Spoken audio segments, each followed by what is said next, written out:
Hello les taffeurs et les taffeuses, j'espère que vous allez bien. On se retrouve pour un nouvel épisode avec Dimitri. Donc bienvenue Dimitri sur notre chaîne YouTube.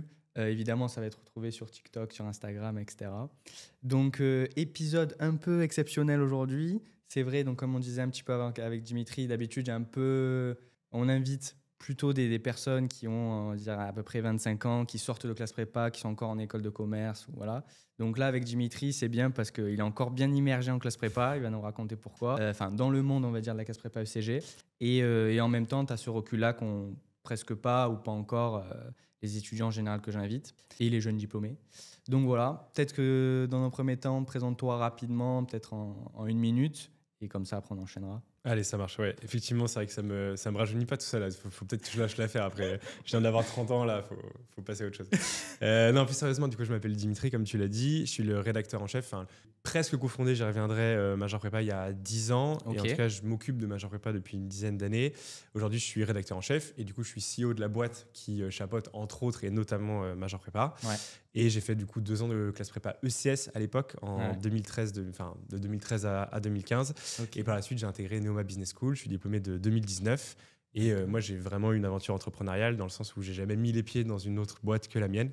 Donc, ça, c'est incroyable. On y reviendra, mais du coup, je suis bien immergé dans le monde de la prépa depuis un moment déjà. Ouais. Ok, bon, bah, super présentation. Au moins, vous avez compris en 1 minute qui était Dimitri. Mais effectivement, du coup, ça va être un peu incroyable. Ça va sortir un peu du commun. Donc ça va être pas mal quand même. Tu mets une petite pression là, mais... Je mets une petite pression. Mais du coup, on va faire une petite partie où on va parler un petit peu de ton expérience en prépa. Parce qu'effectivement, tu es passé par une prépa ECS. Comme moi, à l'époque, c'était avant ECG. Donc, c'est l'équivalent de Mata Pro AGG, quoi, ouais. Pour ceux qui regardent aujourd'hui. Et on fera une deuxième partie hyper intéressante aussi sur un peu ta vie entrepreneuriale, un peu l'aventure aussi avec Major Prépa et de manière générale True Empower, donc le groupe de médias. Et voilà, si vous ne connaissez pas aussi Prépa chez toi, du coup, nous, on est une plateforme pour les prépas ECG. Donc, c'est vraiment façonné pour ce type d'étudiants-là. Et on aide les étudiants en mathématiques. Donc, n'hésitez pas à aller regarder notre site, Prépa chez toi. Voilà, donc moi, je suis aussi passé par une classe prépa ECS. Petite introduction rapide. Et donc, j'ai intégré l'ESCP. Je suis diplômé de l'ESCP aussi. Donc là, on commence à avoir un peu de recul. Pas autant que Dimitri. Mais et voilà, petite aventure entrepreneuriale un peu du moindre envergure avec Prépa chez toi. Mais voilà, ça va vraiment être super intéressant. Épisode vraiment différent des autres. Et voilà. Donc, on enchaîne directement. Donc, Dimitri, pourquoi toi, enfin peut-être avant même la prépa, toi, comment tu étais peut-être au lycée? Ou est-ce que tu avais des particularités? Ou est-ce que tu savais déjà que tu allais entrer en prépa? Le truc était déjà prédéfini? Voilà, c'était quoi un petit peu le... Ok. Alors justement, ça va répondre peut-être à une question que tu vas vouloir me poser par la suite. C'est pourquoi Major Prépa? Pourquoi tout ça? Je pense que j'aurais adoré que Major Prépa existe à l'époque où j'étais lycéen. Pour te dire, moi, je viens d'une famille classe moyenne plus. Mon père était ingénieur, ma mère travaillait pas. On était 5 à la maison parce que j'ai 2 petits frères. Ok. Donc, un milieu où on a manqué de rien, mais on roulait pas sur l'or non plus. Et par contre, où on valorisait vraiment le travail, les études, etc. Et moi, j'étais peut-être justement un peu le vilain petit canard de la famille parce que j'étais peut-être un peu plus turbulent que mes frères. Okay. J'avais certaines facilités au collège, mais qui sont un peu parties au lycée parce que en vrai, je faisais pas grand-chose. Pour le dire un peu, j'étais un peu chill, quoi. J'étais un petit con, quoi, en fait, globalement. Tu vois, Putain, on dirait pas aujourd'hui. Hein. Ouais, alors, t'es hyper carré, t'es hyper structuré, je trouve. En fait, ça se ressent pas en tout cas dans. Tu te structures, justement, je pense que déjà la prépa m'a énormément apporté. C'est pour ça que tu vois, la prépa me tient autant à cœur. C'est que, tu vois, moi, j'interviewe des gens qui viennent de milieux hyper modestes qui ont HEC ou des gars qui majorent, etc. Moi, finalement, j'étais un prépa tout à fait lambda. J'ai intégré une prépa moyenne. J'ai eu Neoma et je suis très content d'avoir eu Neoma. Mais Neoma, c'est pile le 50% finalement. Ouais. C'est le top 50% de la prépa. Donc, à cet égard, j'ai un point de vue tout à fait... j'ai un parcours tout à fait lambda. Mais là où la prépa a été une vraie révélation pour moi, justement, c'est parce que ça m'a appris à bosser et surtout à me rendre compte que travailler, fournir des efforts, c'est pas un truc de bouffon, quoi. Tu vois, je sais pas dans quel milieu toi t'as grandi, mais moi je venais d'un lycée où c'était pas valorisé travailler en quelque sorte, tu vois. Okay. Et c'est vrai que moi j'avais pas cette maturité. Dans ta famille, c'était valorisé. Ça l'était, mais mes parents avaient pas non plus. En fait, le côté intellectuel, je pense, c'était valorisé. Okay. Mais le côté faire des études brillantes, pas forcément. D'accord. Et moi, tu vois, pour le coup, pour répondre du coup à ta question, La prépa, je connaissais la prépa scientifique parce que mon père a fait une prépa scientifique, D'accord. mais je ne savais pas qu'il existait une prépa économique et Ouais, commerciale ok. jusqu'en avril de terminale. Ouais, bah, c'était à Donc, peu près moi, comme moi à peu ouais, près. voilà, c'est ça. Et à l'époque, il y avait vraiment absolument aucune ressource. Et c'est juste que ma prof de terminale, Madame Perronnet de mathématiques, qui est une prof absolument exceptionnelle, bon, elle regardera sans doute pas cet épisode, mais on sait jamais. Mais bon, on a auquel quand cas même je son la nom au salue. cas où, hein. C'est ça, je drop son nom. C'était une prof incroyable. Et elle m'a dit, mais en fait, moi, dans Grâce ma à ça, tête, je me suis dit, je vais faire une prépa scientifique parce que tu reproduis ce que tu connais. C'est Et ça. j'étais pas forcément, j'étais fort en maths, mais j'étais pas monstrueux, loin de là.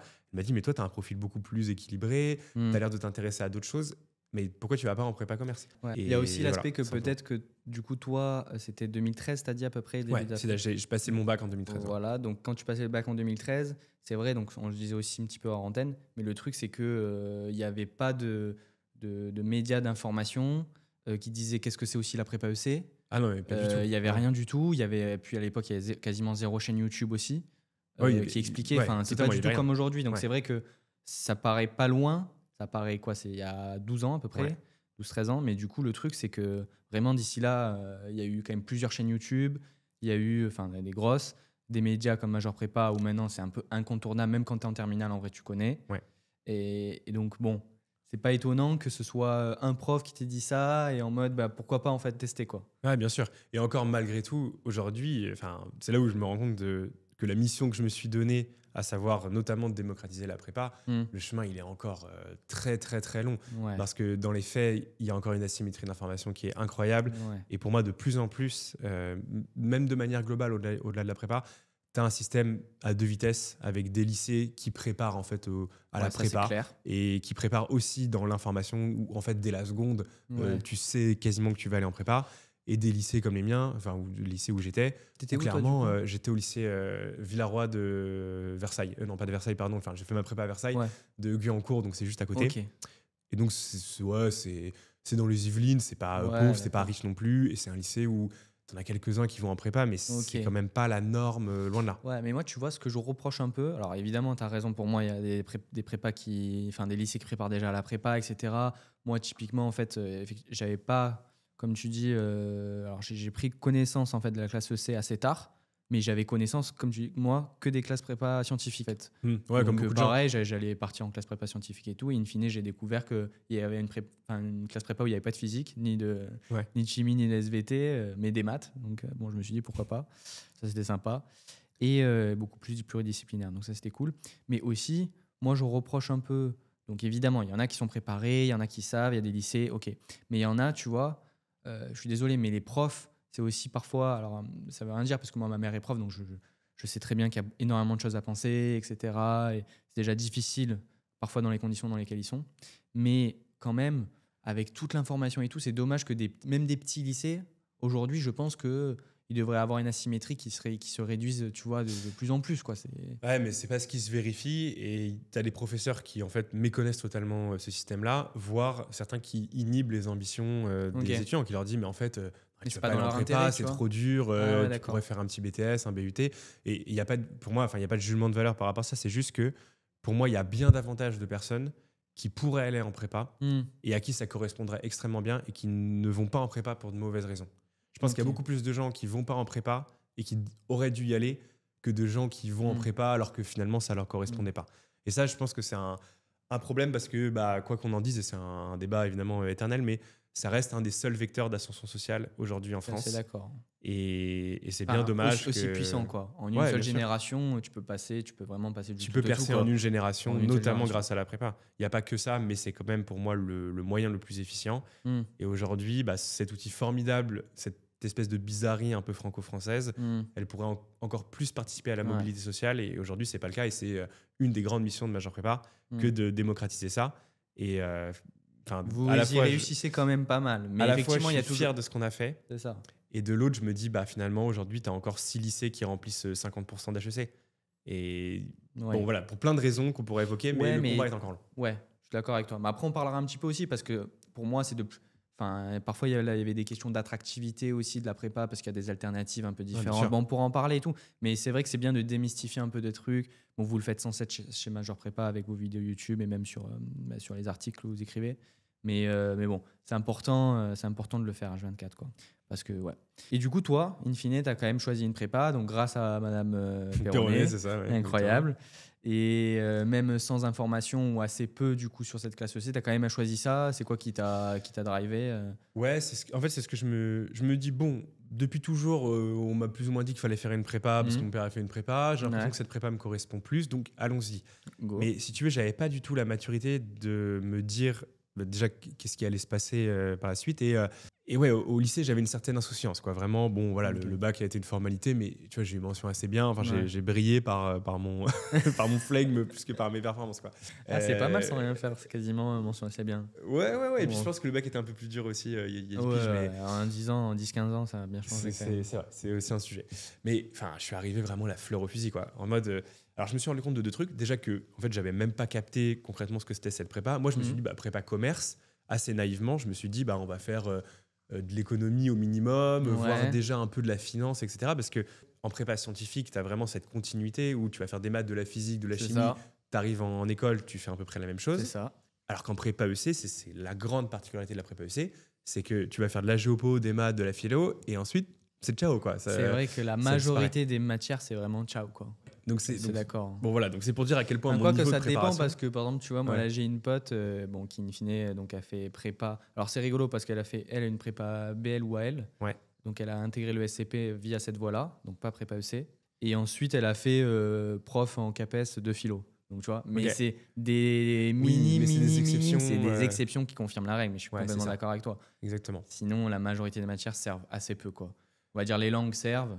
Les maths peuvent servir, mais chaque fois, c'est dans quelques métiers, c'est très rare. C'est précis, oui, voilà. C'est une prépa qui forme ton esprit, effectivement. Mais ça plus qu'autre chose, oui. C'est ça, les connaissances en tant que telles que tu vas acquérir ne vont pas te servir ou assez pas peu. Te servir. Voilà. C'est ça, exactement. Donc, c'est la grande particularité de cette prépa. Donc, ça, je l'ai découvert. Donc, voilà, encore une fois, c'est pour te dire à quel point j'étais aux fraises, mais à ma décharge, il y avait pas d'informations à l'époque sur la prépa EC. Enfin, il n'y avait rien sur Internet, concrètement. Ça, c'est une première chose. Et la deuxième chose, c'est que je me suis rendu compte de l'écart abyssal qui existait entre ouais, c'est ça. Et en fait, moi, je venais d'un lycée qui préparait certainement pas à la prépa. Et en fait, je suis arrivé à Versailles. Grosso modo, en fait, la Bruyère, donc c'est la petite prépa de Versailles. En gros, tu es au milieu de grands champs de Ginette, de Hoche aussi. Donc des prépas plutôt top 10. Que des grosses et toi, c'est une prépa moyenne, c'est une prépa top 30, tu vois. Donc l'archétype du gars qui se retrouve à la Bruyère, c'est le gars qui était à Hoche au lycée et qui n'était pas assez fort. D'accord. Donc tu vois, il était milieu de classe et du coup pas assez fort pour aller à Hoche. Ok, mais du coup, ce mec-là ou cette meuf-là, en l'occurrence, elle est quand même habituée à avoir de l'information, elle connaît pas mal de choses. Mais oui, et même en termes de... T'es mélangé peut-être avec des gens comme ça, du coup. Bien sûr. Et tu vois, moi, dans ma classe, là, j'ai un ami qui s'appelle Robin qui a intégré HEC. Le gars, il était dernier de Saint-Jean. Donc, la classe étoile de Saint-Jean. Saint-Jean-Passy Non, Saint-Jean, c'est une prépa à Versailles. Okay. Pour te dire, dans sa classe, c'est pas tout le monde a eu le bac, c'est tout le monde a eu une mention très bien. Donc, en fait, moi, j'étais le plutôt fort de mon lycée, pas ouf. Et je me suis rendu compte que je me faisais ouvrir en deux par les gens qui en fait venaient de lycées beaucoup plus forts, mais qui n'étaient pas forcément les meilleurs. C'est pour ça qu'ils sont là. Mais parce qu'ils ont déjà éprouvé des méthodes, parce que même en termes purs de connaissances académiques, ça va plus vite. Moi, mais vraiment, je peux te raconter je peux te tunnel sur ça. J'aime bien. Mais pour te dire un peu l'ampleur des dégâts. Parce que là, du coup, ces anecdotes et tout que tu racontes, c'est le début de ta prépa. Ça, c'est le tout début de ma prépa. T'arrives, tu vois ça, etc. Ouais, c'est ça. Je me dis, ça a l'air stylé, c'est intéressant. Vraiment, tu rencontres des gens cool. Et surtout, tu vois, je me dis, moi, au lycée, je traînais avec des gens. Genre, t'avais une bonne note, tu disais, ouais, mais vas-y, j'ai pas révisé, tu connais, tu vois. Genre, fallait surtout pas passer pour l'intello qui avait charbonné. Et là, je me rendais compte qu'au contraire, c'était plutôt valorisé, tu vois. C'est ça qui est cool, c'est que en prépa, le mec stylé, c'est le cube, quoi. Genre, c'est pas le bolos qui a redoublé. Le mec, c'est le cube avec le petit pull, le cube, point d'interrogation. Qui connaît déjà le programme et qui va genre les trucs. Donc, tu rentres dans un autre monde et que moi, j'ai beaucoup apprécié. Mais je me suis rendu compte d'à quel point ça allait être dur. En maths, ça allait à peu près. J'étais au tiers, quoi. En géopo, au début, j'étais aux fraises totales parce que à l'époque, en S, parce que oui, c'est à l'époque du bac S, tu passais l'histoire en première. Donc, j'avais pas eu d'histoire en terminale. Ah ouais, c'est même avant moi, là, ça. Toute ma classe avait fait option histoire. Donc, genre, la prof, en gros, le premier cours, elle parlait de de thématiques, tu vois, c'était un peu en mode Genre révision mondialisation, et des trucs tout le comme monde ça. finissait ces phrases, tu vois, en mode presque comme tu sais, un En mode, chanteur c'est qui OK, tout le quoi. monde connaît ses Ouais. paroles. Moi, Et j'étais toi, oula, t'étais là en mode, mais ça fait 1 an, j'ai pas fait mais d'histoire géo. j'étais mais aux fraises complet là, tu vois, genre lui commence à parler oui, donc au Cambodge avec et tout le monde dit, Et oui, tout le monde finit, les Khmers rouges, avant, j'étais là, quoi, qu'est-ce qui les se passe au Khmers Cambodge? rouges, c'est quoi ce truc? Vraiment, j'étais aux fraises complet. Ah ouais, chaud. Et en anglais aussi, tu vois, c'est là où je trouve l'écart est ouf parce que souvent, c'est des gens plus aisés qui sont partis à l'étranger, etc. Ça, c'est vrai. Mais genre, premier cours, la prof nous donne des phrases un peu de grammaire. À un moment, il y avait la phrase, c'était de compagnie, witches, blablabla. Donc, elle disait, ah oui, donc attention à pas confondre who et which, blablabla. Ouais. J'avais jamais entendu parler du pronom witch de ma vie. Ouais. Et moi, dans ma tête, witch, c'était une sorcière, tu vois. Donc, genre, je lui demande, mais enfin, les gens me regardaient en mode, mais Et c'est qui rigolo ce parce que bouffon toi, en fait, en fait, moi, je trouve que c'est vraiment drôle parce que toi, tu étais dans une prépa top 30, mais où tu voyais cet écart-là entre totalement. vraiment des étudiants qui étaient vraiment déjà pas mal, ils étaient préparés et tout. Alors moi, en fait, j'étais aussi dans une prépa top 30 à tiers, mais finalement, c'était quand même... Alors, tu avais aussi un top classe qui était un petit peu préparé, mais en général, c'était quand même homogène. Typiquement, en anglais, tout le monde était nul, tu vois. Ouais, ok. Enfin, t'en avais toujours 2-3, mais c'est parce qu'ils avaient appris tout seuls ou etc. Tu vois, c'est Ouais, mais c'est ça. Mais moi, en fait, à la Bruyère, t'avais beaucoup, Toi, parce que comme il y a des lycées vraiment d'excellence, Voilà. excellence en c'est Ile-de-France, ça. t'as les nuls des lycées Oui. forts. Et en fait, les nuls des Qui lycées sont très forts déjà. mais nous mettent une tempête monumentale, tu vois. Ouais. Et donc, je me suis rendu compte aussi de l'écart et de à quel point je n'avais pas Impressionnant. travaillé au lycée et à quel point c'était dramatique. Ma première colle, j'ai fait semblant d'être malade pour, tu vois, tousser et gagner un peu de temps. Donc, j'ai eu 10 sur 20. Voilà. Ma deuxième colle, je me suis dit, bon, ça va être plus difficile de faire illusion. À un moment, je dois parler de la livre sterling. Donc, ça, j'ai donc de currency, la prof me regarde comme ça, oui, de. Et là, il n'y a rien qui me vient. Je fais de liver, ce qui veut dire le foie en anglais. Ça, je l'oublierai jamais. Du coup. Ouais, de liver, c'est le foie. Et là, elle m'a regardé. Ça faisait 5 minutes que j'étais en colle, tu vois. Elle me rend ma feuille. Elle écrit 6 sur 20 dessus. Elle fait, allez, cassez-vous, tu vois. Et là, je me suis dit, ah ouais, ok, d'accord. Ouais, moi, c'est vrai qu'il y avait des écoles où vraiment, début d'année, tu sais pas ce que tu fais là, quoi. Ah, clairement. Et ouais. des écoles où ça passait et tout, c'était super en fonction des profs et tout, ça allait. Mais effectivement, moi aussi, mon point fort, c'était l'anglais. Au concours, j'ai eu 7 sur 20. Donc, je sais très bien de quoi tu parles, en fait. Mais en fait, moi, j'étais d'autant plus surpris que alors, je savais que j'étais moyen en anglais, mais je savais pas que j'étais aussi nul par rapport à la prépa. Je l'ai déjà dit une fois ou deux, mais ma note au bac en anglais, ça devait être 19 sur 20, tu vois. Ouais, et la c'est première ça. note que j'ai eue, c'était genre -2 ou -3, tu vois. Et du coup, il m'avait mis 0, le gars, mais c'était 0 sur 20. Donc, t'imagines. Donc, effectivement, toi, peut-être que moi, j'ai passé mon bac en 2018 ou 2019, je sais plus, 2019. Mais déjà, tu vois, il y avait un écart entre peut-être ton bac et mon bac. Et du coup, le gap était peut-être un peu. Enfin, je pense que là, progressivement, le gap, il est de plus en plus grand, tu vois. Ouais, moi, je suis assez d'accord avec ça. Et c'est pour ça, là, du coup, on est en train de préparer un programme qui s'appelle la méta de méthodologie pour essayer, en fait, le gros drame, finalement, c'est pas tant les connaissances se rattrapent. Ouais, c'est ça. Alors évidemment, en fait, quand tu pars avec 20 mètres de retard sur un 100 mètres, c'est relou. C'est clair. Mais pour moi, le vrai problème, c'est que tu n'as pas éprouvé de méthode de travail. Et ça, moi, ça a été Je sais pas mon comment vrai problème travailler en quand t'es prépa. en terminale, effectivement. Exactement. En fait, tu n'as jamais eu besoin de travailler. Ouais. Et en fait, éprouver des méthodes de travail, il y a des grands principes un peu intangibles qu'il faut connaître. Et après, il faut la faire un peu à sa sauce en fonction de ceux qui aiment travailler tôt ou tard, ceux qui ont besoin de bosser par bloc ou machin.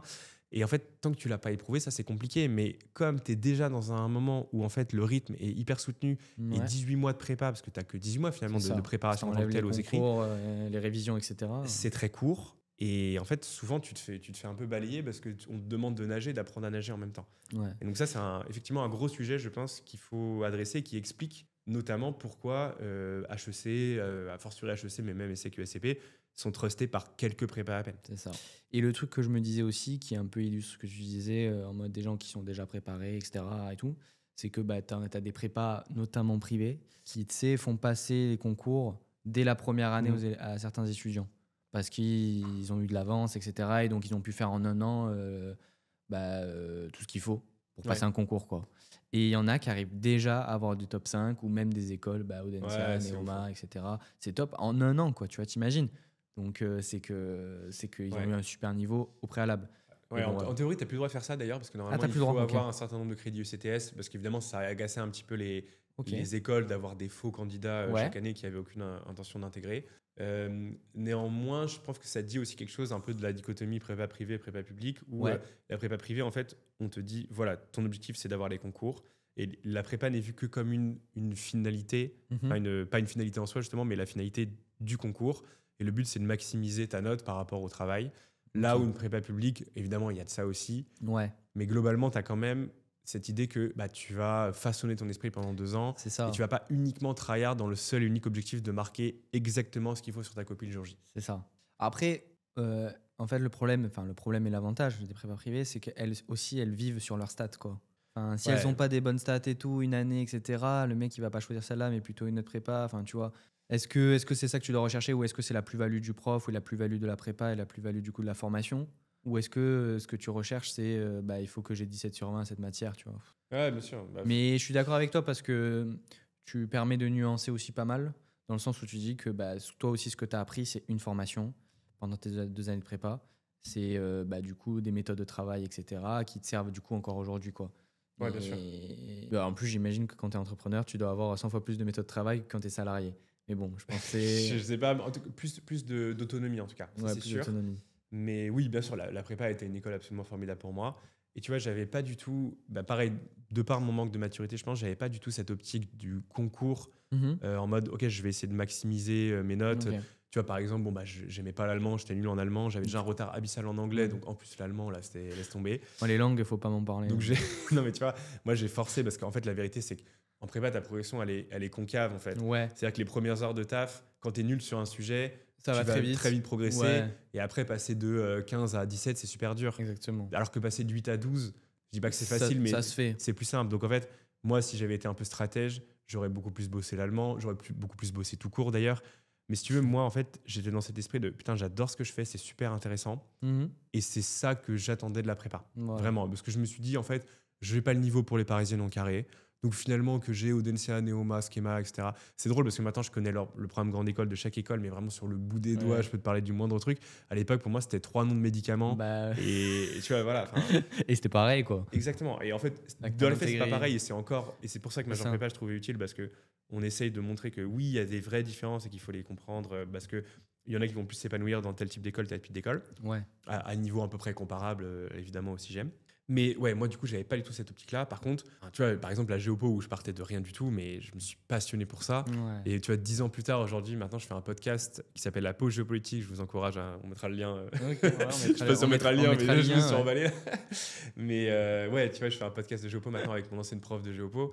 Et je le fais à 50% parce que avec c'est ton ancienne utile. prof de géopo, Ouais. incroyable. Et je le fais à 50% pour le kiff parce que c'est la professeure qui m'a le plus marqué. Et de c'est ma sur vie. YouTube, Spotify? C'est sur Spotify.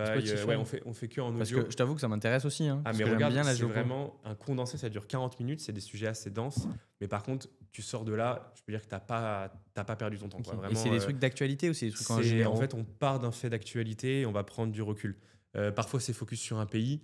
Parfois, c'est plus un sujet transverse. Par exemple, le dernier épisode qui est sorti, c'est sur les pôles. Le pôle Nord et le pôle Sud et les enjeux de rivalité autour des pôles. Et donc, c'est hyper intéressant parce que c'est très taillé pour les prépas. Moi, tu vois, c'est un méga kiff parce que la géopo, c'est devenu une vraie passion viscérale. Tu vois, aujourd'hui encore, je fais entre guillemets beaucoup de géopo parce que juste c'est passionnant et je pensais pas pouvoir me passionner pour une matière à ce aussi de bien comprendre le monde contemporain. Enfin, ça paraît être la base, mais ouais, bon. mais en fait, il faut, tu vois, ce goût un peu de. Je trouve qu'en fait, la prépa te donne une espèce de boulimie de connaissances. C'est-à-dire que tu tires un fil. On te parle de, je sais pas, au début, le programme, c'est sur le XXe siècle. Et, ah ouais, mais il y a eu ça, mais alors du coup, ça a impliqué ça, du coup, il s'est passé quoi, etc. Et en fait, plus tu tires le truc, et plus tu te rends compte qu'en fait, tu as des ramifications et tu sais pas ce qui s'est passé après. T'arrives, ton éventail est comme ça quand t'es en terminale. Après, tous tes champs des possibles, tu peux faire tellement de trucs. Et c'est tellement satisfaisant, tellement passionnant. Et tu vois, vraiment. En aussi peu de temps en plus. Ouais, c'est ça, d'avoir une culture générale aujourd'hui où tu vois, tu te pointes dans n'importe quel milieu, tu vas à l'étranger. Tu connais un minimum, je sais pas, là hier je rentrais d'un mariage où il y avait une brésilienne dans ma voiture et on a pu débattre du programme Bolsa Familia donc c'est marrant et ça je trouve que c'est une richesse que tu as quasiment qu'en prépa, en tout cas quand tu veux faire une école de commerce. Et c'est pour ça que tu vois, je trouve que les gens limitent vachement le débat AST vs prépa à c'est quoi le plus rentable en gros pour avoir une école. C'est ça. Alors qu'en vrai, je me dis mais le chemin compte tout autant, voire davantage que la destination. Et les AST, c'est très bien et ça peut correspondre à un certain public. Et pour moi, le débat AST Prépa, il est beaucoup plus sur finalement qu'est-ce que tu as envie que ta formation préliminaire t'apporte que est-ce que j'ai plus de chances d'intégrer Schema en faisant AST Prépa. Ouais, c'est ça. Après, en fait, moi, je suis complètement d'accord avec toi. Et pour moi, c'est ça une formation, c'est que ça t'apprend quelque chose réellement. C'est pas fait, c'est pas juste un moyen en vue tu vois, d'une école ou d'un débouché en particulier. Typiquement, à ST, moi non plus, je critique pas et tout, c'est pas ce que j'ai fait. Mais une des raisons, alors, je pense que je connaissais déjà pas très bien, mais aussi, c'est qu'en vrai, bah, tu as un GMAT ou des trucs comme ça, et c'était juste, entre guillemets, un score à avoir, et puis tu bourrines le truc, quoi. Alors que c'est vrai qu'en prépa, tu peux bourriner, tu peux faire le mec qui est bourrin. Ah oui.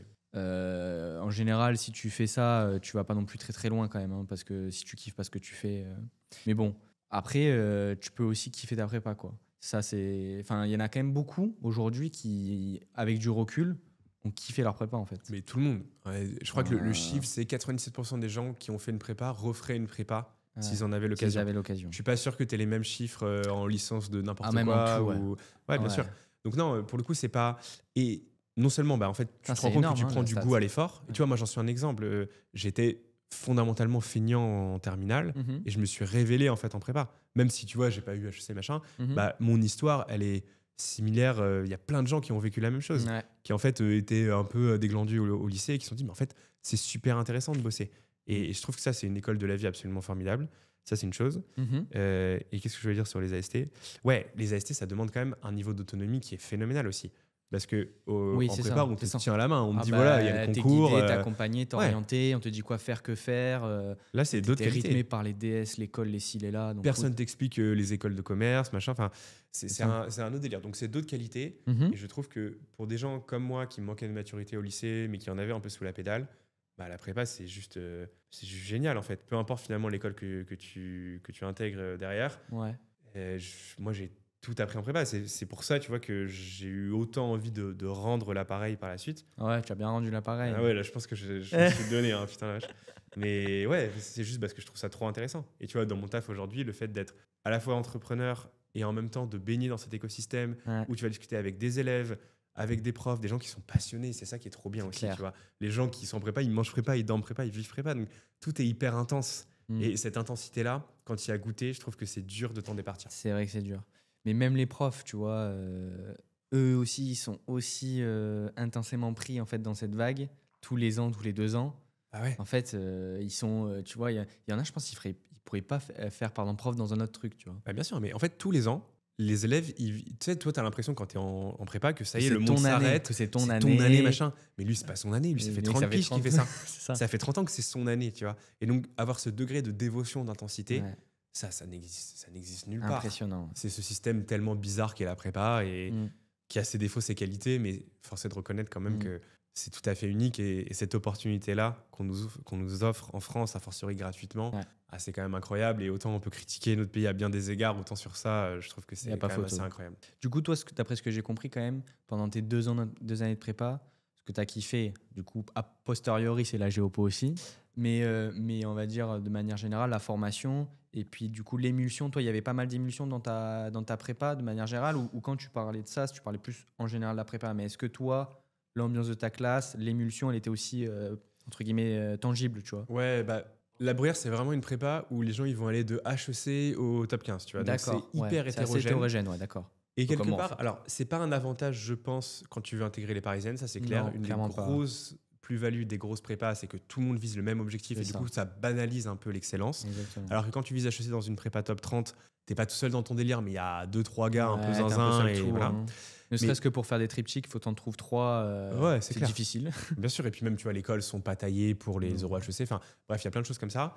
Mais moi, ce que j'ai beaucoup aimé dans ma prépa, c'est que du coup, tu avais tout le panel, quoi. Tu avais des gens qui tryhardaient pour HEC, tu avais des gens qui vivaient la prépa un peu comme moi en disant c'est super intéressant, c'est cool, mais j'ai pas non plus envie de vendre père et mère pour ça. Et certes, j'ai beaucoup travaillé en prépa, mais finalement, je sais juste que j'ai pas travaillé très stratégiquement. Tu vois, les maths, j'en ai fait jusqu'à ce que ça me gave et clairement, j'aurais dû en faire au moins 2 ou 3 fois plus. Les langues, j'ai rattrapé mon niveau d'anglais et j'en étais assez fier et ça a été une grosse plus-value pour moi parce que l'anglais, pour le coup, c'est très utile. Clair. Bon, l'allemand, c'était ciao. Je pense que j'ai minoré 100% des DS dans l'année, tu vois. Et j'ai eu 9 au concours, mais je sais même pas, j'ai jamais eu 9 de toute l'année. Non, mais je sais pas comment j'ai eu 9, tu vois. Genre vraiment, c'est premier degré, j'étais cataclysmique, quoi. Peut-être que tu as minoré, mais ta classe peut-être avait déjà un niveau, en fait. Ouais, il y avait un bon niveau, je pense, quand même, mais bon. Mais je vois ce que tu veux dire. J'ai surperformé avec mon 9, quoi. Voilà.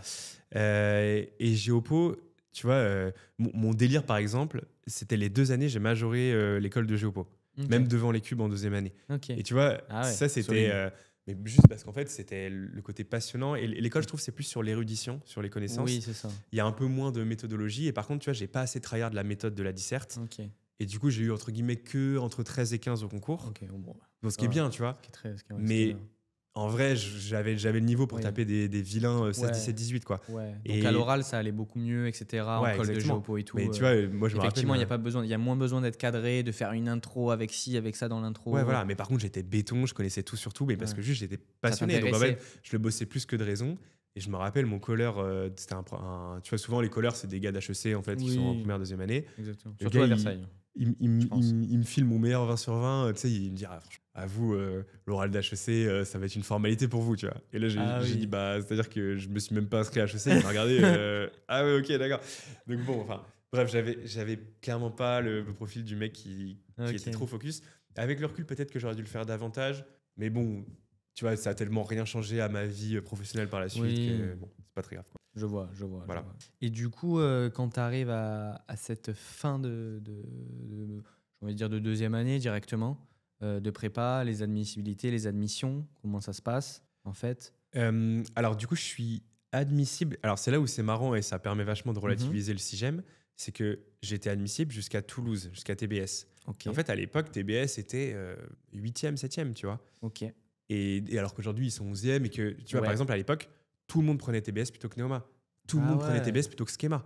Schema, Ah, j'étais top 100 à Schema, mais jamais de la vie, je serais allé à Schema. ah Tu ouais. vois, enfin, donc, bon, ça permet de relativiser un petit peu Ouais, l'importance du mais c'est CIGEM. très bien que tu dis ça parce que, par exemple, bon, moi ça va parce que j'ai pas non plus connu les années où Schema était absolument top 6. Mais c'est vrai que pour quelqu'un de cette année, tu vois, apprendre TBS au lieu de Schema, c'est une hérésie. Ouais, c'est ça. Bah, C'est à l'époque, c'était inenvisageable. l'hérésie, pareil, mais dans l'autre sens. Je pense que vraiment, le duel Schema-TBS, si c'était pas 100-0, c'était Ouais, 97-3, quoi. ok, Ouais, d'accord. c'est ça. Bon, voilà, c'était une autre époque et c'était il y a pas Ouais. si longtemps que ça. Ok. Donc, c'est pour dire qu'il faut quand même relativiser. Ouais. Donc, Et j'étais bon, ouais, c'est admissible pour ça que jusque-là. ouais, faut vraiment relativiser le classement si j'aime effectivement. Mais bon, refermons la parenthèse. Exactement. J'étais plutôt content de moi et moi, j'avais eu un énorme coup de cœur pour TBS. Mhm. Et à l'époque, c'était très sélectif à l'oral aussi. Et je me suis fait recal à cause de l'allemand, logique, hein, parce que moi, j'étais toujours nul, hein, évidemment. Il t'aura bien voilà. suivi celui-là L'allemand, jusqu'au il bout. m'aura Hein. bien. Ouais, tu vois, l'allemand, je sais pas, la prof, elle commence à me demander en allemand de remplir l'émargement. Tu sais, je comprends pas. Bon, Ah, ouais, voilà, déjà. tu sens, Ah oui. tu sens que l'oral, il part pas On dans m'a des dit, faut bonnes que tu dispositions, signes. quoi. Qu'est-ce que tu Ouais, m'as ouais, dit? comment ça, signarum ou je sais pas quoi. Signer, Ouais, ça non, veut là, dire quoi? Là, franchement, j'étais à bout. Bref. Donc, bon, voilà, j'ai raté TBS de pas grand-chose. J'étais assez deg. Et du coup, je suis allé à Neoma. Et finalement, avec le recul, pour plein de raisons, Neoma, c'est, je pense, l'école qui me correspondait le mieux. Donc, finalement, ça a été un mal En fait, pour un moi, bien. déjà, c'est fou cette phrase. J'ai raté TBS, j'étais deg. Et finalement, je suis allé à Neoma. Alors Ouais. qu'aujourd'hui, je pourrais pas dire ça en Ah, mais fait. C'est totalement. fou. Non, mais voilà, donc c'est pour ça aussi, c'est un des rôles, je pense, de Major Prépa, c'est que Ouais. tu bosses pendant 2 ans. C'est quand même fou de se dire à quel point tu méconnais les écoles que tu prépares. Ouais. Et je dis pas, évidemment, il faut pas passer des heures et des heures à tryharder le sujet, mais je trouve ça quand même Un petit important. peu, surtout au moment des admissions, quoi. Enfin, Et quand tu t'entraînes aux oraux et tout, les gens juste ils disent ok, à Neoma il y a ça, à Audencia il y a ça, à l'EDEC il y a ça. Mais bon, en vrai, si tu arrives à aller avoir un peu plus loin que juste ce qu'il y a dans l'école, le nom des associations et ça. Mais bon, faut comprendre aussi les étudiants. Ils Bien ont sûr, d'autres choses à penser toute l'année. non, mais moi, le premier. Tu l'as été toi aussi, moi aussi je l'ai été. En vrai, tu te penches que très peu à ça. Exactement. Enfin, en fait, quand tu t'y penches, en général, tu es déjà dans l'école. Et c'est un peu le problème aujourd'hui, c'est que le nombre de places dans le top 10 a augmenté, il y a un peu moins d'élèves, et donc les barres d'admissibilité ont baissé. Et en fait, pour les étudiants de prépa, il y a une énorme confusion entre la qualité intrinsèque de l'école Ouais. et la barre d'admissibilité. Mhm. Et tu vois, en fait, comme les barres ont baissé, les gens se disent « Ah, bah ça vaut plus le coup d'intégrer à partir de Schema ou de Neoma ou de je sais pas quoi. Ouais. » Alors que, en vrai, enfin, tu vois, encore hier, il y a une fille toute paniquée qui m'appelle qui me dit « Ah, j'ai pas eu quête, je suis vraiment dégoûté. Du coup, j'ai mis MBS au CIGEM, Montpellier, mais je sais Ouais. pas si je vais y aller. » Et du coup, j'ai pris le temps de l'appeler. Tu vois, quand on me contacte, en général, je prends ce temps-là. Mhm. Et je lui dis, mais attends, mais juste concrètement, ça va changer quoi à ta vie si tu vas à MBS Package? Et c'était pas évident pour elle de me répondre. Ah ouais. Et tu vois, c'est parce qu'en fait, Et parce qu'ils savent dans pas. sa tête, c'est une barre d'admissibilité, c'est top 10, c'est machin. Mais Exactement. finalement, qu'est-ce que ça va changer à ta vie d'intégrer telle ou telle école? Ça, souvent, tu es assez en peine pour y répondre. Et voilà, bon, c'est un des sujets pour lesquels on essaie de se battre mais sur ça- Major Prépa, ouais, mais de ça, donner ouais. de l'info aussi. Mais ça, c'est très bien déjà. Mais aussi, ça rejoint un peu ce que tu disais tout à l'heure, où tu disais en gros, il y a beaucoup de prépas aussi qui disent, ok, en fait, notamment privé, ok, nous, c'est les stats, etc. Tu vas dans les meilleurs et puis c'est tout. ça empêche aussi, en tout cas, ça encourage pas l'étudiant ou l'étudiante à aller voir ce qui se cache, etc. et tout. Mais bon, pas tout le monde aussi. Alors, moi, je sais que parfois, c'était le cas aussi un petit peu à Thiers, mais dans d'autres prépas aussi. Mais des retours d'expérience d'étudiants aussi. Tu vois, en mode l'école, telle école de commerce, l'EDEC, le M, HEC, MBS, tout ce que tu veux, etc. Voilà ce qu'on y fait, voilà ce qui est sympa, etc. Ouais. Mais bon, si t'as pas de retour d'expérience, tu vois, si ta prépa t'encourage pas, entre guillemets, à aller pas forcément dans la meilleure, etc., mais à regarder, entre guillemets, que le CIGEM, si tu mélanges plusieurs facteurs, in Ah, bien sûr. fine, tu vois, Et puis même les prépas privées comme publiques, elles sont classées en fonction des intégrations et les intégrations sont C'est calquées ça. sur le CIGEM. Tu vois, c'est une boucle. Ouais, voilà. Mais donc, je pense qu'individuellement, il faut avoir la maturité de se dire, OK, je suis ambitieux, donc je prépare les concours du mieux possible. Tombent les résultats d'admissibilité. Ouais. Je suis admissible à école X, Y, Z. Mhm.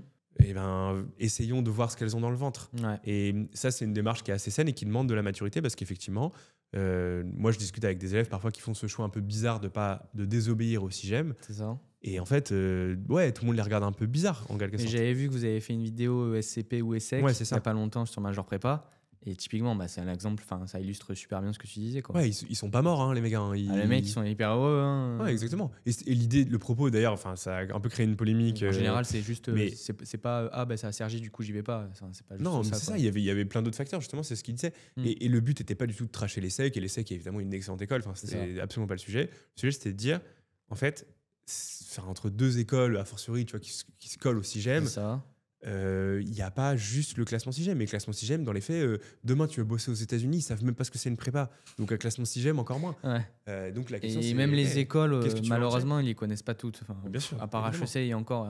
Et même dans le microcosme français, tu vois, ce que je t'ai dit, même toi qui es un observateur assez aguerri de la prépa, je pense que tu savais pas qu'il y a 10 piges, TBS, ça mettait une vitesse à Neoma et à Schema. Exactement. Pourtant, je connais quand même pas mal, mais Exactement. je suis d'accord avec toi. Bon, voilà, enfin bref, petite parenthèse, mais Ouais. tout ça pour Ouais, dire mais que... importante quand même. Ouais, Parce c'est qu'il y en a important. quand même pas mal qui nous suivent, tu vois, qui sont en première année, deuxième année. Là, in fine, les concours sont déjà passés, mais ça va revenir en avril, tu vois.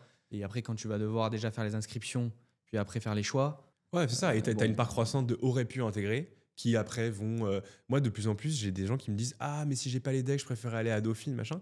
Je sais pas, moi, je trouve que c'est un peu risqué pour la prépa parce que le système tient parce qu'il est en vase clos. À partir du moment où les gens se disent ok, si j'ai pas le top 5, 6, 7, je pars à droite, à gauche, c'est un vrai risque pour la prépa au global. Et moi, évidemment, ça m'embêterait un petit peu que ma chère prépa ECG soit écornée, quoi. Ouais, mais par exemple, pourquoi le mec ou la meuf irait dans un top 6 ou top 7, comme tu dis, et n'irait pas dans le top 9? Je comprends pas.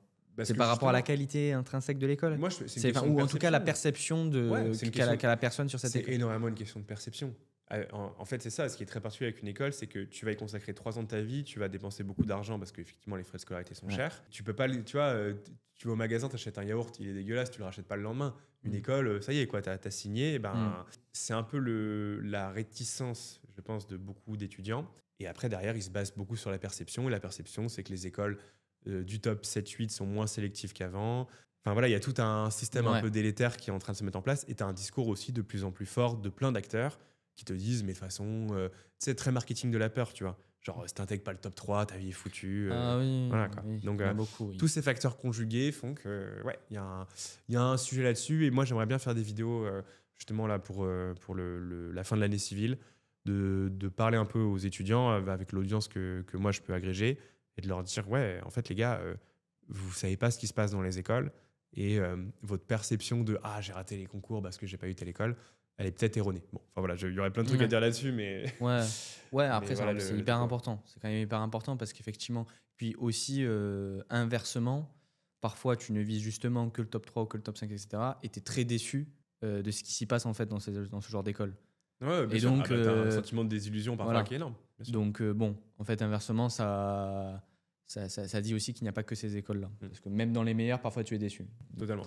Donc, in fine, en fait, toi, tu as fait ton choix comment d'école? Parce que tu as dit, en gros, j'étais déçu de ne pas avoir TBS, du coup, j'ai intégré Neoma. Mais du coup, tu n'avais que Neoma ou c'était, in fine, dans les écoles que tu avais, Neoma te plaisait? Par exemple, sur les oraux, tu as pu y voir quelque chose? Ouais, Neoma, quand même, me plaisait bien. Il y avait plusieurs choses.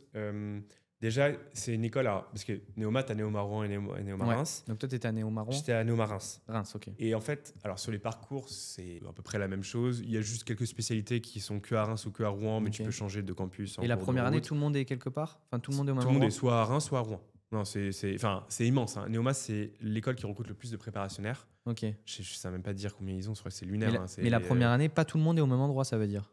Ouais, tu as la moitié des gens qui sont à Reims. Tu as vraiment fait Néoma Reims ou Néoma Rouen. Comment se fait ce choix? C'est toi qui le choisis? C'est toi qui choisis, ouais. Okay. Alors à l'époque. C'est rigolo que ce soit pas dans un même campus dès la première année et après ça split. À la limite, pour les spécialisations, ça je peux comprendre. Ouais, mais c'est bizarre que pour le tronc commun, il n'y ait pas une ambiance. C'est parce que c'est des écoles fusionnées et c'est des trop grosses écoles. Néoma, Kedge, Schema, c'est pareil. Si tout le monde à Schema allait à Lille, ce serait impossible. Pareil pour Néoma. Hein, chaque campus de Néoma est parmi les plus gros campus de France. Donc, si on devait le mettre tout le monde sur le même campus. Donc, non, pas trop possible. Mais du coup, tu as quand même un côté où tu es diplômé Néoma Reims, Néoma Rouen. À la fin, c'est le même réseau alumni, etc. Mais forcément, moi, je connais très peu de Rouennais et je connais tous les Rémois de ma promo. Donc, c'est plutôt logique. Et après, tu as quand même des cultures un peu différentes. Reims, en tout cas, à mon époque, c'était vachement centré sur le sport déjà. C'est toujours le cas. Hein. Reims, c'est bête, mais je pense que c'est l'école la plus titrée sur les palmarès des Coupes de France. Et moi, je faisais beaucoup de foot quand j'étais plus jeune, donc j'étais content de reprendre à un très bon niveau. C'était pas mal centré sur les listes aussi. À Rouen, il y a beaucoup plus cette culture de l'ambiance, mais tu sais, un peu... C'est ceux qui font du bruit aux OJO, quoi. Ouais, voilà, l'équivalent des OJO qui est le Challenge Écricom. Bon, c'est un peu caricatural ce que je dis, mais pour moi, c'est quand même deux cultures un peu différentes. Les deux sont très good vibe. Hein. Moi, pour le coup, j'ai vraiment adoré mes années à Néoma. Donc, ouais, c'est pour ça que j'avais choisi. Mais pareil, je pense qu'à l'époque, j'aurais bien aimé avoir plus de contexte. C'est aussi, encore une fois, ce que je te disais, ce qu'on essaie de faire sur Majeure Prépa, c'est de mettre un peu en exergue les différences qui peuvent exister entre... Ok. Et du coup, in fine, tu intègres Néoma. Ça se passe bien, etc.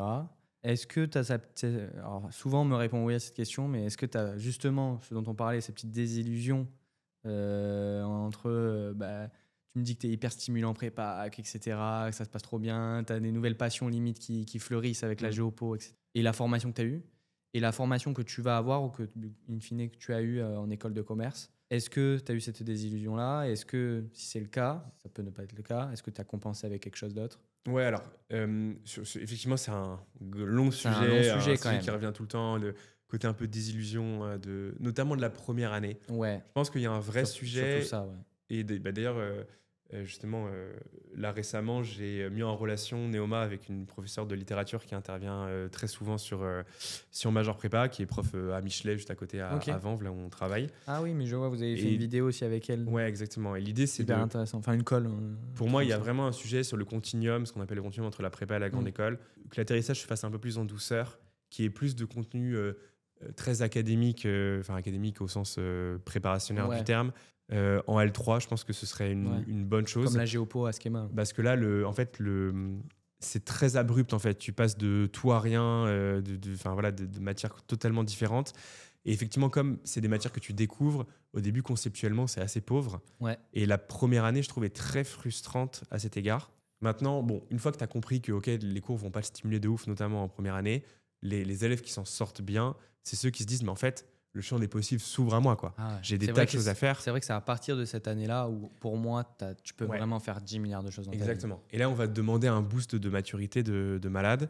Donc moi, je ne l'ai pas trop eu. Déjà parce que mes 2 années de prépa, je les ai trop kiffées et je n'ai pas de mauvaise nostalgie. Voilà, je me suis dit, OK, j'ai donné ce que j'avais à donner.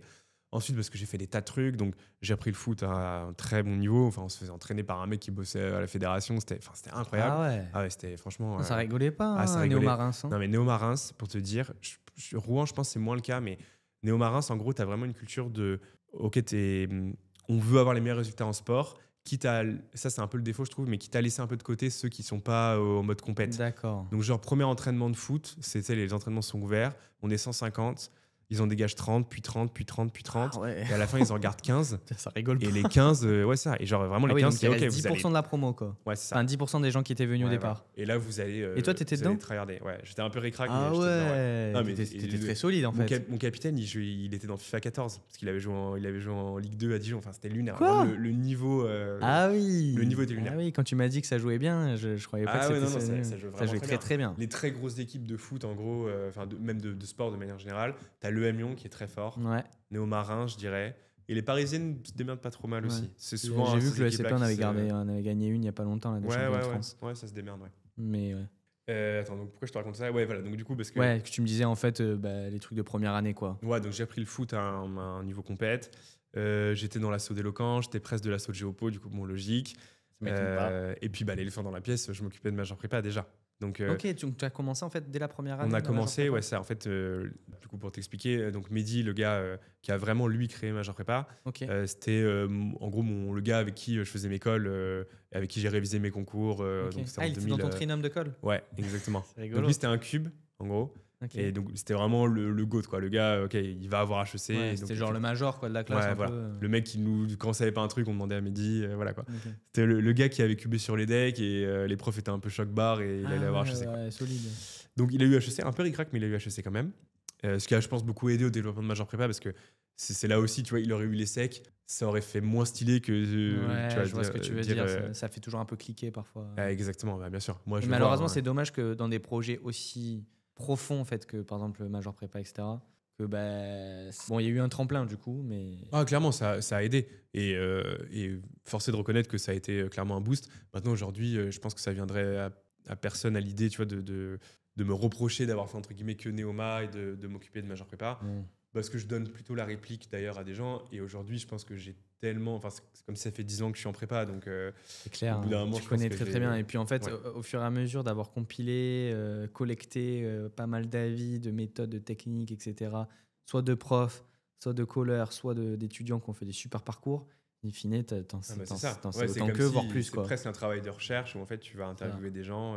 Et petit à petit, tu vois des dénominateurs communs. Lui, il a réussi. C'est marrant, lui, il avait fait la même chose. C'est encore mieux parce qu'en fait, tu mélanges plusieurs trucs, quoi. Exactement, ouais. Toutes les expériences particulières, c'est très empirique, tu vois. C'est toutes les expériences particulières et tu tires un peu derrière ce qui te semble être le mieux. Donc, ouais, ça, c'était un gros projet dès le départ. Donc, en gros, lui, il a toujours créé des sites internet, Mehdi, depuis toujours. Ouais. Et il s'est dit, bon, voilà, pour les entretiens, je vais créer un site sur la prépa, après tout, parce que c'est ce que je suis en train de vivre. Et Mehdi, lui, il a une histoire. Pour l'entretien, c'est-à-dire pour l'entretien de personnalité? Ouais, pour l'entretien de personnalité. Pour qu'il dise qu'il a pour avoir un truc à raconter, quoi. D'accord, ok. Ce qui a plutôt bien marché d'ailleurs. Et tu vois, en fait, nous, on avait tous les deux. Toujours avoir des petits trucs à dire. Non, c'est clair. Lui, il avait un gros truc à dire, du coup. Mais tu vois, en fait, on avait tous les deux beaucoup d'affinités avec la prépa. Moi, pour les raisons que j'ai évoquées. Et lui, parce qu'il vient d'un milieu très modeste, ses parents savaient à peine lire et écrire. Il a eu HEC, c'est un vrai transfuge de classe. Et c'est finalement tout ce qu'on défend sur major prépa. C'est parfait. C'est ça, exactement. Et en fait, le but de major prépa, c'est que cette anomalie ne soit plus une anomalie. Ne soit plus une exception. Bon, est-ce qu'on a réussi? Je ne sais pas, à vrai dire. Mais en tout cas, c'est toujours l'ambition et l'objectif qu'on s'est donné. Et donc, moi, en fait, comme on était très liés, je lui ai dit, mais moi, ça me ferait kiffer d'écrire en géopo. Et comme j'étais assez chaud, il me dit, ouais, vas-y, carrément. Donc, on a commencé comme ça. En fait, lui, il écrivait des articles de maths, moi de géopo. Mais vraiment, tu vois, c'était une autre époque. C'était une époque où, aujourd'hui, c'est ce que tu disais, tout le monde peut créer du contenu sur Insta, sur YouTube, sur je sais pas quoi. Et assez facilement. Hyper facilement. Il n'y a aucune barrière à l'entrée. Voilà, c'est ça. Et surtout, c'est juste l'énergie, le temps et le travail. Et tu as la question du modèle. Et un peu de coût. Tu vois, pourquoi aussi les gens vont pas en prépa dans les milieux modestes? Parce qu'il n'y a pas de modèle, en quelque sorte. Là, c'est pareil. À l'époque, là où on a été chaud, c'est qu'on a créé un média à l'époque où personne créait un média, tu vois. C'était vraiment un truc... ça n'existait pas, en fait, tout simplement. Tu vois. YouTube, il n'y avait pas de youtubeurs comme aujourd'hui. Les youtubeurs, c'était genre Squeezie, encore le début, c'était Norman, Cyprien et tout ça. Il n'y avait pas de youtubeurs un peu dédiés à chaque niche, en quelque sorte. Ça venait jamais à l'idée à quelqu'un de se filmer pendant 2 ans en mode quasiment du day-to-day, comme moi j'ai connu avec Inori, etc. Exactement. Moi, je me rappelle au début, on me disait, mais le mec, il est par exemple dans une super prépa, t'as HK, t'as ci, t'as là, mais qu'est-ce qu'il va perdre son temps à faire ça, limite, tu vois? Ouais, bien sûr. Et c'était une époque où il n'y avait que Facebook. Instagram, ça existait à peine. TikTok, ça n'existait pas. Enfin, c'était vraiment un autre monde. 90, mais en fait, c'est. Et c'était 2015. C'était 2015. Donc, personne ne créait de médias. Et ce qui fait qu'en fait, on était seuls dans notre délire. Et ça a marché tout de suite parce que même si c'était hyper artisanal. Donc, dès la première année, quand tu étais en école de commerce à Néoma, ça marchait plus ou moins tout de suite. On a vraiment commencé à tryhard en août 2015. Donc, l'année où en fait, on rentrait en école. C'est ça. Donc, dès la fin de la prépa, en fait. C'est ça? Ouais. 2015, à la lisière entre la prépa et l'école, tu vois. Et franchement, sans faire de buzz, je pense qu'en janvier, donc 7 mois plus tard, en vrai, 99% des prépas connaissaient major prépa. Parce qu'en fait, le bouche à oreille, il est énorme. Il n'y avait rien. Et ce qu'on faisait était du coup hyper utile. Ouais. Et on avait un ton, tu vois, il y avait un média qui existe encore, qui vivote un peu, qui s'appelle Espace Prépa. Mm. Mais tu vois, c'était assez hors sol, c'était des... Enfin, nous, c'était des ex-prépa qui parlaient aux prépa. Okay. Et ce côté transmission, en fait, il a tout de suite parlé, quoi. Et donc, par la suite, en fait, c'est ça veut dire en quelques mois seulement? Ah ouais, franchement, ouais. Mais parce que, en fait, c'est la niche parfaite. Il n'y a pas beaucoup de gens. Les gens se la tuent. Genre, vraiment, t'es en prépa, tu vis prépa, tu manges prépa, toujours à la recherche d'informations dès qu'il y en a. T'es dans un groupe classe. C'était accessible en plus. Exactement. Mais le bouche à oreille est énorme, t'imagines. Il suffit juste de. Quoi, il y a 100 établissements en prépa. Ouais. Il suffit juste qu'il y ait 2 personnes dans chaque classe qui te connaissent. C'est ça. Bah, en fait, une semaine plus tard, tout le monde te connaît. Donc, en fait, c'est allé hyper vite. Et ouais, enfin, on était absolument seul au monde. On était seul au monde, on faisait notre truc. Et tu vois, c'était hyper. Comment dire, il y avait rien de préparé. Quelques mois plus tard, on s'est dit, ah bah ce serait cool de recruter dans d'autres pôles. Parce que, bah, une fois qu'on a fait maths et géopo, voilà. Ouais, on n'avait pas fait ESH, on n'avait pas fait la matière de CT. Du coup, j'ai mis un petit message sur Facebook, coucou, qui veut écrire pour Major Prépa.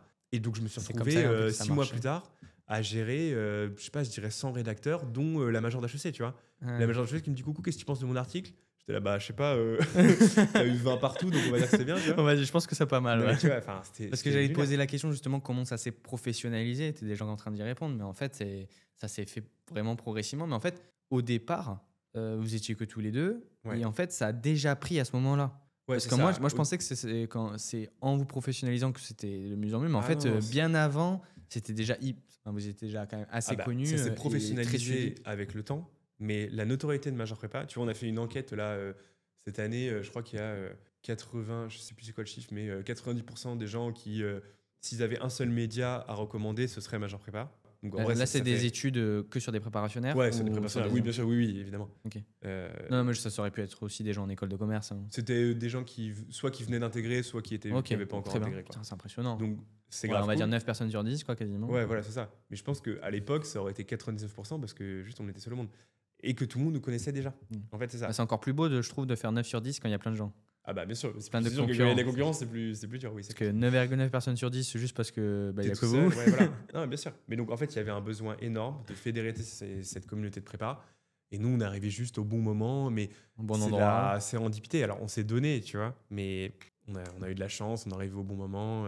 Et donc ouais, comment ça s'est professionnalisé? Bah en fait, quelques mois plus tard, toutes les écoles nous ont contactés. Enfin, d'abord, ça a été BSB, l'école de Dijon, et après toutes les écoles. Ok. En mode BSB en fait, était un petit peu visionnaire du coup. Ouais, en fait, ils ont gagné, je crois, cette année-là, ils ont gagné 2 places au 6e, enfin un truc de ouf, quoi, il fallait en parler, quoi.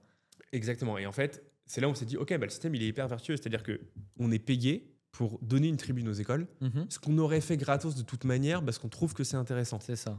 Donc en fait, si on résume, on fait un truc hyper intéressant, on aide vraiment des préparationnaires, on œuvre pour l'égalité des chances. Et les écoles, au lieu de mettre leur budget marketing dans des médias à la con, elles le font pour nous et ça valorise, tu vois, cet écosystème. Donc on s'est dit, mais putain, c'est trop bien en fait. C'est vrai que là, il y a des inconvénients ou pas? Évidemment, ça prend de votre temps, de l'énergie, mais est-ce qu'il y avait des inconvénients? Parce que là, moi aussi, je vois beaucoup d'avantages, soit pour toutes les parties. Vous, évidemment, tu fais quelque chose qui te plaît et en plus, parfois, tu peux être rémunéré. Bah, les étudiants, c'est du win-win parce qu'eux, ils payent rien.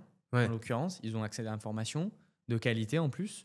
Ah ben c'était triple win, ouais, clairement. Les écoles, ils gagnaient. Les écoles, ils gagnaient aussi. Les écoles, ils gagnaient, les étudiants, ils gagnaient. Nous, parce que les écoles, elles faisaient comment avant, en fait? Bah, il y avait un média qui existait, qui s'appelle Espace Prépa, mais qui était, tu vois, qui était pas très connu et donc, en fait, au bout de quelques mois, ça a vraiment périclité. Sinon, c'était les trucs genre forum, les trucs vraiment physiques, les événements physiques. Ouais, c'est ça. Et puis c'était aussi c'était une autre époque aussi, on n'en a pas parlé, mais les écoles ont beaucoup évolué. À l'époque, les écoles dépendaient beaucoup des CCI, des chambres de commerce et d'industrie. C'était un truc un peu parapublic. Aujourd'hui, les écoles se livrent une guerre sans merci parce qu'elles sont toutes en train de grossir. Donc c'était aussi un autre monde. De moins en moins subventionné en plus par ces chambres. Bien sûr. Non, mais tu vois, maintenant, quand on est hyper challengé, ils nous disent attendez, ça fait combien de vues et machin, et c'est quoi le watch time, et c'est quoi, comment vous pouvez me prouver que l'audience elle est croisée avec je sais pas quoi. À l'époque, on arrivait, on leur donnait un rapport de stats, juste voilà, votre article il a fait tant de lectures. C'était là, grave cool, merci. Tu sais, ils ne demandaient même pas, tu vois. Enfin, donc c'est pour dire à quel point les écoles aussi ont évolué ces 10 dernières années. Et tu parlais des frais de scolarité, de l'augmentation des frais de SCO, c'est un corollaire de tout ça, quoi. Ok, hyper intéressant. Et tout à l'heure, je t'ai coupé, tu parlais de professionnalisation justement et que tu commençais à recruter. Donc tu me disais, en gros, tu avais Math Géopo et tu voulais recruter dans d'autres trucs. Donc tu as parlé de... Donc en fait, je me suis retrouvé en fin d'L3, début de M1 à la tête d'une équipe de chefs rédac. Et là, je me suis dit, mais c'est le feu. En fait, là, mon taf, c'est vraiment de traiter l'immensité de tous les programmes, de toutes les matières. Il y avait des choses à faire là. Ah, mais laisse tomber. Et moi, c'était trop intéressant. Du coup, je relisais tous les articles. Je gérais, je me disais, OK, il faut qu'on traite tel sujet. Encore une fois, c'était un front pionnier. Il n'y avait rien, tu vois. Donc, c'était hyper intéressant. Et moi, j'ai appris des tas de choses, même, tu vois, en géopo, des choses que je savais pas, en économie, en culture générale. Enfin, donc, vraiment, j'ai adoré cette période. Donc, à l'époque, tu étais chef rédac, en fait. Ouais, c'était ça. Mon taf, vraiment, c'était chef rédac. Et Mehdi... De toutes les matières?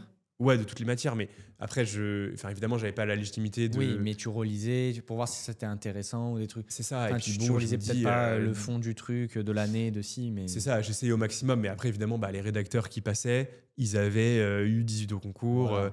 Et au début, les profs voyaient... Alors, c'était assez clivé. Aujourd'hui, tous les profs sont vraiment team major prépa, ou presque tous. À l'époque, il y en avait qui trouvaient ça très bien. Il y en a d'autres qui disaient, ouais, attendez, là, il y a une erreur. Elle a un parfait du subjonctif, de l'espagnol, de je sais pas quoi. Bon, ils avaient raison dans l'absolu, mais c'est un bon knowledge entrepreneurial. C'est, tu feras jamais tout parfaitement au début. Vas-y, lance-toi. Surtout au début. Et mieux vaut faire de la merde et corriger a posteriori que de jamais se lancer, pas passer à l'action, quoi. Ouais, voilà. Et nous, on avait cette espèce d'insouciance à l'époque. Enfin, même toujours, j'espère, mais en tout cas, à l'époque, il n'y avait pas d'enjeu, on n'avait pas de salariés. Vas-y, tu vois, on voulait juste. Il y a peut-être un peu plus de pression et d'enjeux maintenant aujourd'hui, je sais pas. Bien sûr. Mais d'un point de vue extérieur, même de quelqu'un qui est maintenant, imaginons, en prépa, moi, c'est plus mon cas, mais voilà. Ouais. En vrai, je pense qu'il pourrait attendre de major prépa certains trucs. Oui, tu vois. Ouais, parce que dans sa tête, c'est pro. C'est pro, qualitatif, etc. Ouais. Donc, moi, je veux des trucs exacts, quoi, plus ou moins. Maintenant, c'est un autre délire. Tu as des chefs rédac. Moi, je chapeaute les chefs rédac. Tu as des chefs rédac par matière. Tu as une relectrice externe qui relie l'ensemble des articles pour être sûr qu'il n'y ait pas une coquille qui passe. Tu as plein de gens en interne, tu vois, qui font en sorte que cette architecture tienne, parce qu'il faut se rendre compte du bordel que c'est. En fait, on publie peut-être 500 articles académiques par an. Okay. On est le premier site, en fait, de tous médias confondus, toutes filières confondues. On est le premier site éducation de l'enseignement supérieur. Ah ouais, sur le côté académique, en tout cas. Parce que l'étudiant, Studioramma, c'est plus gros, mais c'est plus de l'orientation. On est la première chaîne YouTube éducation de France. D'assez loin. On fait beaucoup plus de vues que l'étudiant, que Studioramma, que Totis, que je sais pas qui.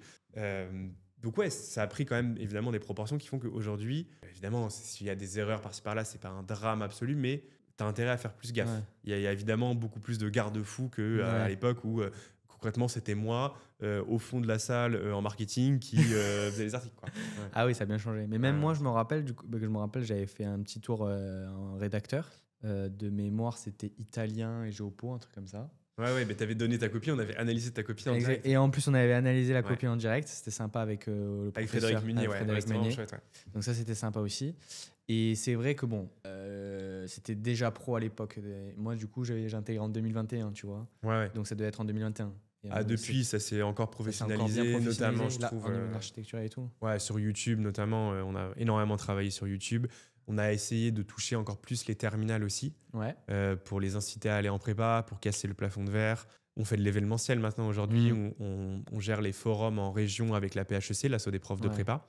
Et puis il y a eu le grand salon aussi, qui a été le gros événement de l'an passé, qui était de se dire, on va faire pour la première fois un salon où il y a uniquement les grandes écoles, parce qu'effectivement l'écosystème des écoles de management, notamment à la faveur du développement de l'alternance, est parti un peu en sucette.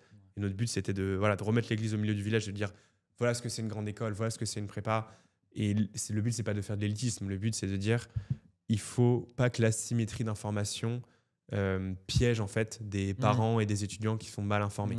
Et ça, c'est une mission qui pour moi est hyper importante. Je me suis rendu compte de ça. Aujourd'hui, l'inégalité qu'on observe dans la réussite scolaire en fonction des milieux d'origine, elle dépend autant du bagage culturel, de tout ce que Bourdieu a pu écrire, que de l'asymétrie d'information et de l'autocensure. Et ces deux premières barrières-là, en fait, elles sont hyper vicieuses parce qu'elles sont beaucoup moins tangibles. Mais en fait, elles existent. C'est difficile à les mesurer, effectivement. Mais bon, il y a aussi beaucoup d'aspects psychologiques dans ça, tu vois, dans l'autocensure notamment. Je suis d'accord avec toi. Effectivement, en fait, moi, je me posais la question déjà sur Major Prépa. Est-ce que peut-être ça nous concerne moins, et notamment aussi les gens qui regardent, peut-être qu'il y en a. Mais tu sais, là, vous faites uniquement sur d'après ce que j'ai compris, sur les prépas ECG. Mais est-ce que ça va s'ouvrir dans d'autres voies? Évidemment, j'imagine garder. Donc, je parlais terminale, passage limite à la prépa ECG, mais est-ce qu'il y a d'autres voies scientifiques notamment? Effectivement, on traite Là aussi, ça sera from scratch limite. Ouais, c'est ça. Donc prépa ECG, c'est vrai que en fait, à chaque fois, j'ai l'impression qu'on arrive au bout de la démarche et je me rends compte que chaque année, en fait, il y a encore tellement de trucs à faire. Et surtout, avec la réforme, ça a rebattu pas mal les cartes. Donc déjà, rien qu'en prépa ECG, c'est un travail pas infini, mais quasi infini. Il y a les prépas ECT, bien sûr, qu'on traite. Toutes les prépas adjacentes, donc les prépas ECP, les prépas D1, D2 aussi. AL, BL, on fait de plus en plus de contenu. Ça, c'est un truc qui moi, me tient à cœur. Qui peuvent intégrer du coup une école de commerce bien sûr, aussi. Les prépas scientifiques aussi, d'ailleurs, peuvent de plus en plus intégrer des écoles de management. Il y a de plus en plus de passerelles. En fait, de manière générale, il y a de plus en plus de porosité entre tous les programmes. Et prépa scientifique, alors, moi, j'aimerais bien qu'on le fasse davantage. Aujourd'hui, on ne le fait pas ou peu pour plusieurs raisons. Parce qu'il faut trouver des personnes qui soient OK de porter le projet. Et alors, il y a eu un embryon de rédaction en scientifique, mais qui s'est un peu délité avec le temps. Et j'ai tellement de sujets que, évidemment, faut choisir ses combats. C'est le propre de l'entrepreneuriat. Il n'y a pas forcément de business model parce que les écoles d'ingé fonctionnent différemment. Elles n'ont pas de budget marketing, etc. Et puis ensuite, je pense que les prépa AG sont moins enclins à écrire des articles que les prépa EC parce qu'il y a moins ce rapport à, tu vois, le fait d'être pseudo-journaliste, en tout cas d'écrire. Et tu vois, il y a quand même plus de travail très personnel sur les maths, sur la physique. Il y aurait bien sûr des choses à écrire, mais c'est moins des matières vivantes comme la géopo, le SH, où là, pour le coup, tu as besoin d'update un peu en permanence tes ressources. Plus littéraire, et puis il y a énormément d'actualité. C'est pour ça que, comme quand tu dis, ça appuie son fond, ne serait-ce que les matières qui demandent une actualisation régulière. Déjà, en fait. Ah bah oui, non, mais c'est impressionnant. Bien sûr, ce serait un. Moi, je vois quand on écrit des articles sur la prépa, c'est hyper lu parce que justement, c'est des contenus qui manquent. C'est ça. Aujourd'hui, il y en a très peu. Et mon frère, moi, a fait une prépa scientifique, PC, et PC, ASI, PC. Et lui, il m'a dit, j'étais avec lui cet après-midi, ce matin, il m'a dit, il n'y a pas d'équivalent de major prépa. En fait, c'est clair. T'as des profs de maths qui mettent des annales, mais oui, ça mériterait carrément d'être un peu structuré. Ouais, c'est des profs de maths qui mettent des annales. Je vois un petit peu de quoi tu parles, mais c'est c'est pas du tout professionnel pour vous. C'est très mano-mano. Moi, j'aimerais bien.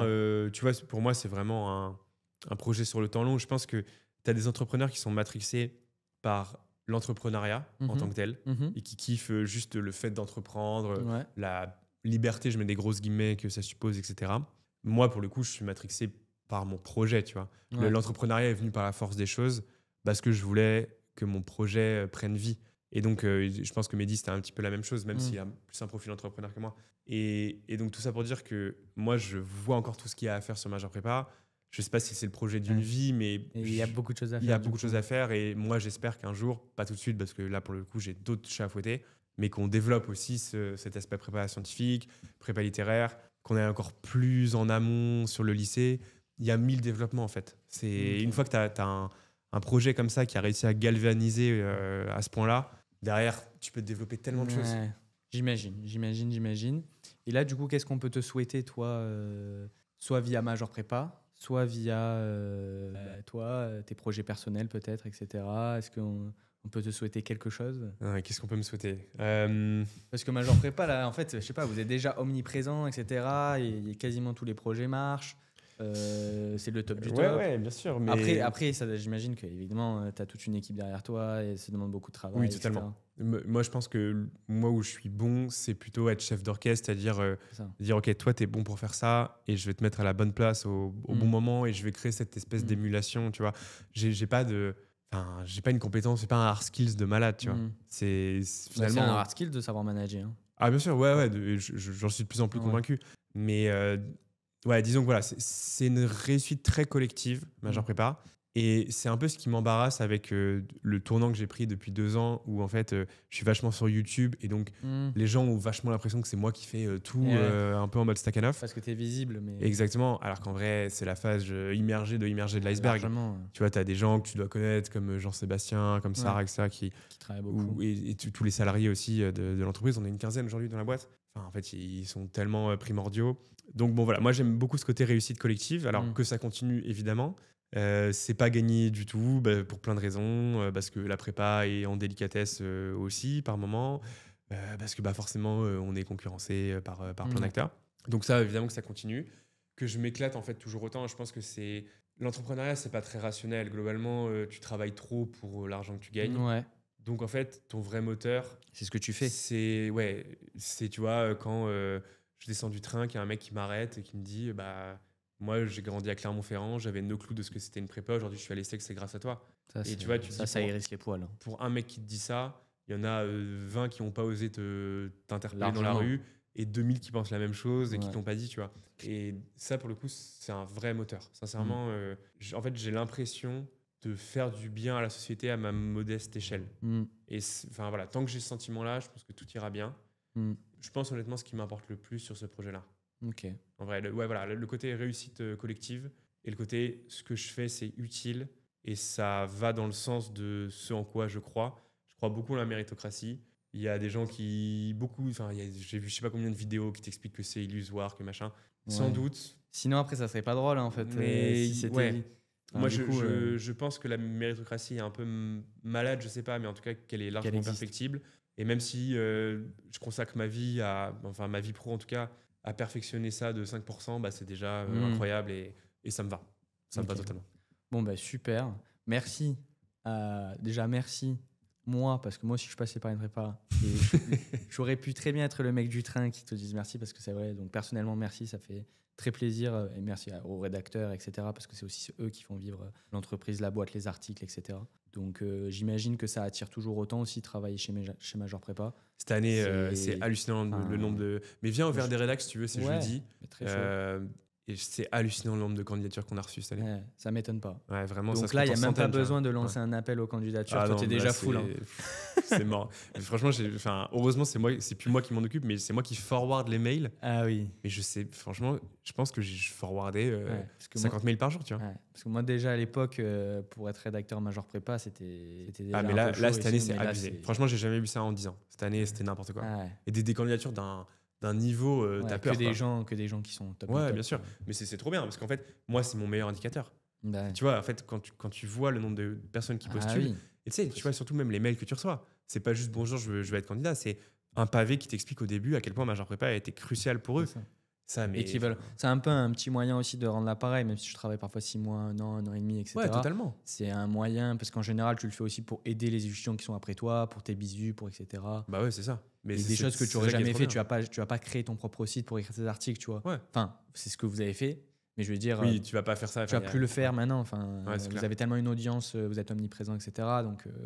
Donc voilà. Mais c'est vrai que c'est un très bon indicateur d'attractivité.